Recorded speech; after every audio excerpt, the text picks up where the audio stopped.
South Korean political chaos all works to Kim Jong Un's benefit. The warmth of Korean-American relations during the era of President Yoon Suk Yeol has always been a little too good to be true.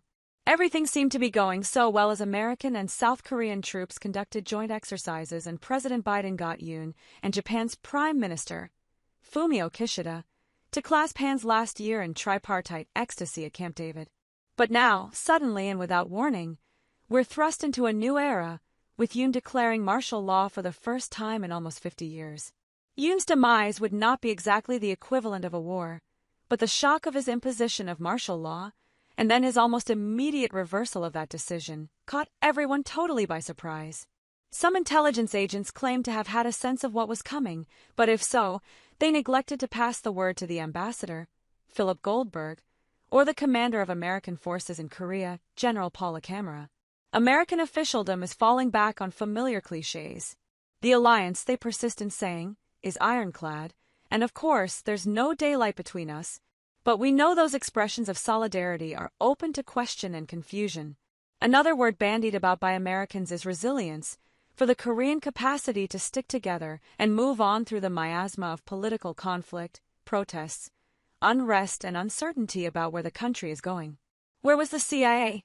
The know-it-alls who so often are caught knowing very little. Somehow it often seems that way through modern Korean history. The odd expert may claim to have read or heard that some American advisors in South Korea saw the North Korean invasion coming in June 1950, and others, with perfect 20/20 hindsight, swear they knew the Chinese were pouring into the upper reaches of North Korea 5 months later. But certainly General MacArthur had no idea. The problem is not just that Yoon has been unpopular. He was elected in 2022 as an antidote to a left-leaning president, Moon Jae-in, who had also been unpopular, and who came out looking like an idiot in his attempts to get along with North Korean dictator Kim Jong Un. That wasn't entirely Moon's fault. He had thought he would be immortalized as a leader who brought the two Koreas back together after he met with Kim in Pyongyang in April 2018. This was a full 2 months before Donald Trump, in the most publicized event of his first presidency, consorted with Kim in Singapore, the beginning of a bromance that may or may not have stood the test of time. Trump's walkout from the second summit with Kim, in Hanoi in February 2019, doomed Moon's presidency. Kim showed how little he thought of this inferior nuisance from the South by steadfastly ignoring him, refusing to see him again. Kim had never cared about Moon.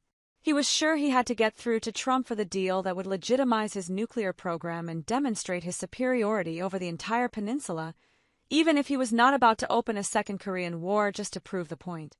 Yoon, after defeating the next leader of the Minjoo, or Democratic Party, has not been so bad a president.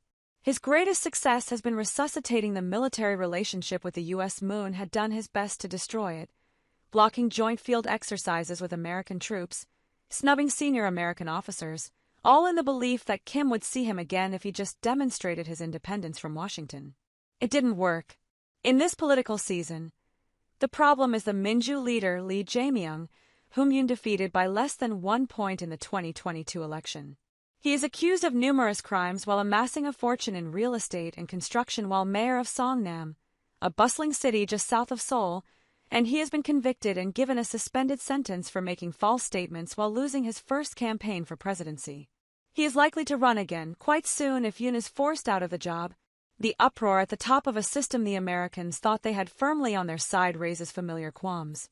No way can Washington feel comfortable about dealing with the likes of Lee. We already bow and curtsy before too many corrupt leaders. Will Washington's diplomatic tastemakers now be prostrating themselves before Lee, overlooking the widespread view that he should be going to prison, not to the heights of power? In Yoon, Americans believe they had their man. In the absence of Yoon, it will take all the skills of the best diplomatic double-talkers and mealy mouths to perpetuate a bond that's gone through innumerable ups and downs since President Harry Truman came to the rescue of the South in the Korean War. Just think of the problems of the 18 years and 5 months of the presidency of Park Chung-hee, whose assassination in 1979 led to the rise of another general, Chun Doo-hwan, who perpetuated dictatorial rule by proclaiming martial law and order.